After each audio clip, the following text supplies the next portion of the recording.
Unknown to the princess, Arthur spent many lonely days in the cold, dark cell. He felt powerless, and all he could do was to hope for something to happen. One day, he heard a noise at the window, and looking up, he saw the mysterious bluebird. It was picking at the iron bars with its beak, slowly breaking them. By sunset, the bird had cleared enough space for Arthur to pass. The prince lost no time, made a rope with his cloths, and climbed down the window. He could hear the guards on the wall above him, but could not see his way in the darkness. The bird waited for him and guided him through the rocks of the cliff until he safely arrived at the sea. Without hesitation, he jumped into the water. Suddenly, next to him, something surfaced from the depths. It was a huge turtle. Arthur climbed on its back, and they swam all night until they reached a secret beach.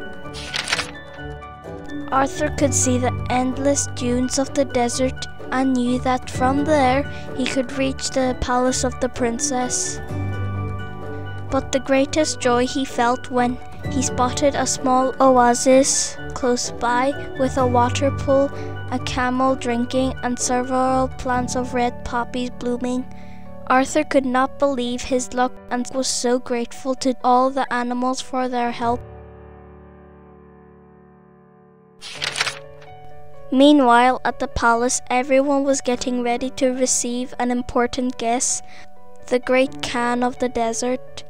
He was invited by the seventh brother of Iris, who convinced him to ask for the hand of his sister and so to sign an alliance with his father. The great Khan offered as a gift the most beautiful desert rose ever found in the golden sand. The king received him gracefully and was happy for the proposal, and ruled that if Arthur would not come back by the 18th birthday of Iris, he would consent to wed her to the great Khan of the desert.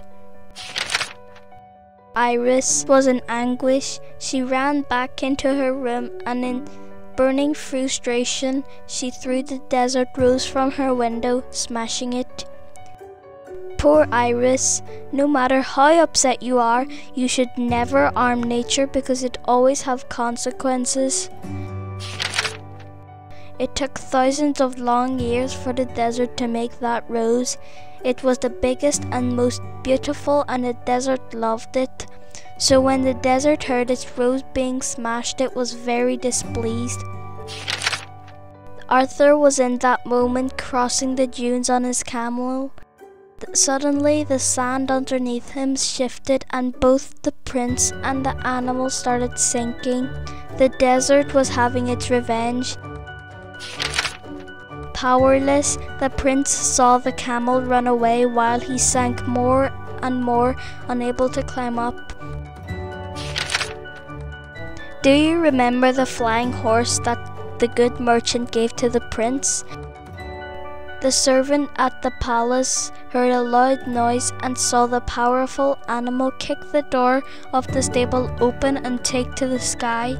The magical animal flew straight to Arthur and lifted him up just in time before he would completely disappear under the sand.